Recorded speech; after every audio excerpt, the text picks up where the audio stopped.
When John Boehner steps down from Congress next month, he will leave behind a congressional legacy that has overseen massive GOP infighting and government shutdowns.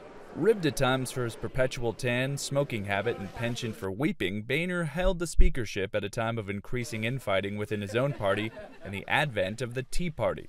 Boehner, an Ohio native, went from being president of a small business in the plastics industry to an Ohio state representative in the late 1980s. In 1990, he ran against an incumbent for the U.S. Congress 8th District and easily defeated him. He has been re-elected 12 times with no substantial opposition, running unopposed in 1994 and 2012. During his freshman year, he was a member of the Gang of Seven, which brought media attention to the House banking scandal. Yet 5 years later, he was scolded for handing out checks from lobbyists to fellow members on the House floor, an act Boehner said he regretted. He was also one of the engineers of the Contract with America in 1994. In 2001, he became chairman of the House Education and Workforce Committee. Boehner and Senator Ted Kennedy authored the passage of the No Child Left Behind Act of 2001, which was signed by President George W. Bush in 2002.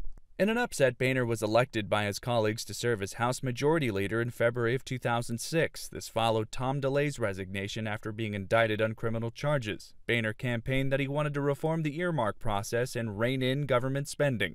In 2010, Republicans won a majority in the House of Representatives.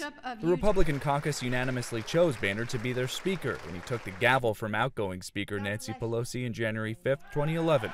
Since then, he presided not only over a deep partisan divide in Congress, but deep divisions within his own party, his fiercest critics coming from within the GOP's Tea Party caucus.